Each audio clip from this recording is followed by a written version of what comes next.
1,09,000 महिला अपराध की घटनाएं पिछले 4 वर्षों में, 33,000 महिलाओं के साथ दुष्कर्म की घटनाएं राजस्थान में, 22% देश की महिला दुष्कर्म की घटनाएं राजस्थान में। ये अपने आप में राजस्थान को नंबर 1 महिला अपराध में बनाता है और कुल मिलाकर लगभग 10 लाख से ज्यादा आपराधिक घटनाओं को रजिस्टर किया गया। और प्रधानमंत्री जी ने कहा था कि महिलाओं पर अपराध की घटनाओं पे राज्यों को कड़े कदम उठाने चाहिए और सोनिया जी और राहुल गांधी जी के आदेश पर मुख्यमंत्री अशोक गहलोत जी ने कड़े कदम उठाए और अपने ही एक मंत्री को बर्खास्त कर दिया। बर्खास्त इसलिए किया कि राजेंद्र गुड़ा जी ने राजस्थान की हालात पर चिंता व्यक्त की कि दूसरे राज्यों को छोड़ के राजस्थान में जो महिलाओं के खिलाफ अपराध की घटनाएं बढ़ रही हैं उसकी चिंता की जाए, चर्चा की जाए। और मुख्यमंत्री अशोक गहलोत जी ने राहुल गांधी जी, सोनिया गांधी जी के आदेश पर उसको ही बर्खास्त कर दिया।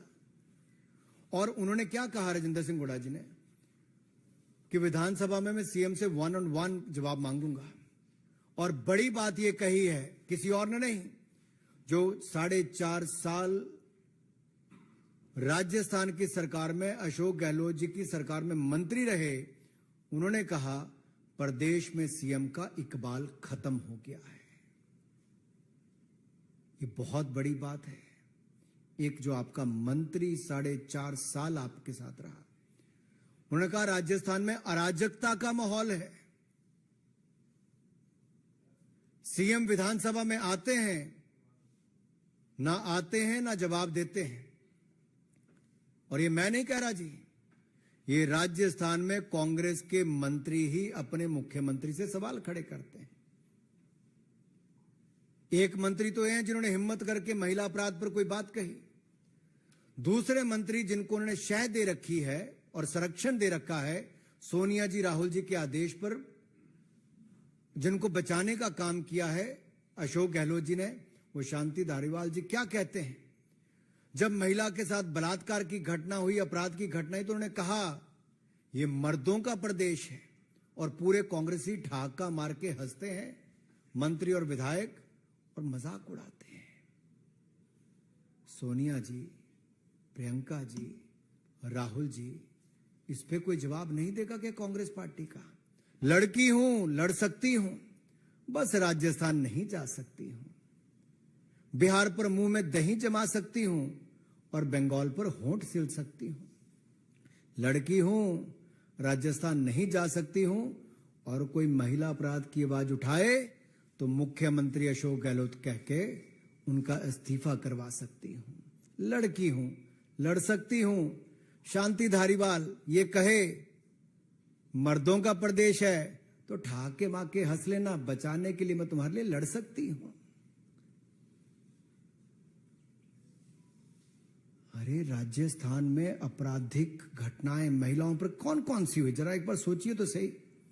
मुख्यमंत्री के घर से 5 किलोमीटर दूरी पर वैशाली नगर में एक बच्चे के सामने उसकी मां की इज्जत लूटी जाती है, उसको मरने पर मजबूर किया जाता है। करौली में युवती का अपहरण करके, गैंग रेप करके गोली मारी जाती है, एसिड गिराया जाता है, फिर कुएं में डुबा दिया जाता है। दौसा में आदिवासी महिला का अपहरण करके, गैंग रेप करके, एसिड डाल के उसकी भी हत्या कर दी जाती है। उदयपुर में 8 साल की बच्ची के साथ दुष्कर्म करने के बाद 8 टुकड़े करके फेंक दिया जाता है जंगल में। बीकानेर के खाजूवाला में 2 पुलिस वाले शामिल होते हैं बलात्कार में, लेकिन गिरफ्तारी पहले दिन नहीं होती, सीसीटीवी कैमरा में है तब भी उसके बावजूद। जोधपुर में जिसको भाई जैसा माना था, ऐसे 3 लोगों ने, दरिंदे कहूंगा मैं तो, जिन्होंने दुष्कर्म करने का काम किया। और ये मुख्यमंत्री का गृह जिला है। अरे मुख्यमंत्री तो सोए हैं, लेकिन जो लड़की है लड़ सकती हूं वो कहां है? जो बॉर्डर से चले गई करौली के पास से, लेकिन वहां नहीं जाने का दम भर पाई जहां करौली में दलित युवती के साथ गैंग रेप करके एसिड फेंक के उसको मार दिया जाता है। दलित हो, युवती हो, महिला हो, इनके खिलाफ राजस्थान नंबर 1 अपराध की दृष्टि से, महिला अपराध की दृष्टि से बना है। मामले हत्या और हिंसा के मामले रास्ते सत्ता हथियाने का काम किया गया, लेकिन पश्चिम बंगाल में मैं आप सबके सामने कहना चाहता हूं, ममता बनर्जी जी, न जाने आपके दिल में ममता बची है कि नहीं बची है, यह सवाल खड़ा होता है। बंगाल के हावड़ा में इंसानियत शर्मसार हुई है, लेकिन सबके होंठ सिले हुए हैं जी। हावड़ा के पांचला इलाके में पंचायत चुनाव के मतदान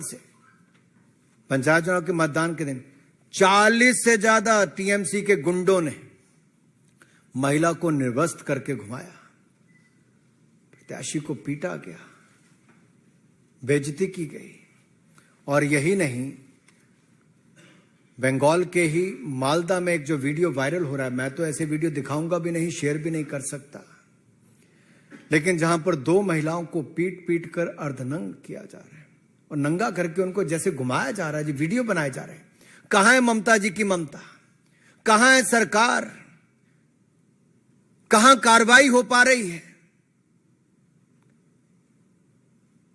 ये बंगाल से लेके, बिहार से लेके राजस्थान तक, तृणमूल हो, जेडीयू हो, आरजेडी हो, कांग्रेस हो, इनके शासित राज्यों में महिलाओं के खिलाफ अपराध की घटनाएं बढ़ रही है और सरकारें मूक दर्शक बन के बैठी हैं। ये गठबंधन की बात करते हैं, उस गठबंधन के नेताओं के ऊपर देखिए, एक भी इस बात को लेकर अपनी बात नहीं कहता है। और कहां गए वो अवार्ड वापसी वाले लोग? कहां गए कैंडल मार्च वाले लोग? कहां गए फ्रीडम ऑफ स्पीच वाले लोग? क्या बंगाल, बिहार, राजस्थान में महिलाओं के साथ होती घटनाओं पर वो मूक दर्शक बन के बैठे रहेंगे?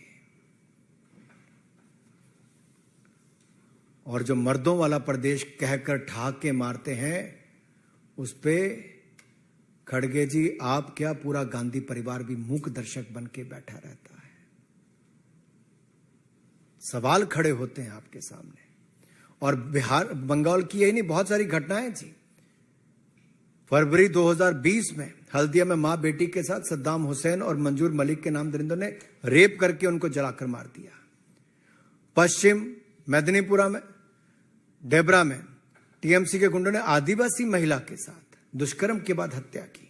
15 जुलाई को 2020 में नदिया जिला के कृष्णानगर में युवा कार्यकर्ता की हत्या कर दी गई। और अप्रैल 2018 में दक्षिण 24 परगना में बीजेपी की महिला कार्यकर्ता की पिटाई करके उनको भी निर्वस्त्र करके घुमाया गया। 3 फरवरी 2020 को पश्चिम बंगाल के दक्षिण दिनाजपुर जिले में कांग्रेस, तृणमूल के ही एक नेता ने कथित गुंडों के साथ 2 महिलाओं के पांव बांध के, हाथ पैर बांधकर जमीन पर घसीटा भी, अभद्र व्यवहार भी किया, हरकतें की। ये सब जनता के सामने है, लेकिन शायद नेशनल मीडिया के परे है। उन लोगों की आवाज जो कभी बाकी मुद्दों को लेकर आते हैं, इन घटनाओं पर चुप रहते हैं। कितनी गिनाऊं, कितनी ऐसी महिलाओं के साथ दुष्कर्म की घटनाएं जिनकी आप बीती आपको सुनाओ। मुझे तो कहते हुए भी कई बार शर्म आती है जिस तरह की घटनाएं इन राज्यों में घट रही है। लेकिन जो राज्य बंगाल कभी भारत के लिए ऐसे नेताओं के योगदान के लिए जाना जाता था, जिनका बहुत बड़ा योगदान आजादी से पहले, आजादी के बाद भी रहा, आज वो बंगाल शर्मसार हो रहा है ममता जी के राज।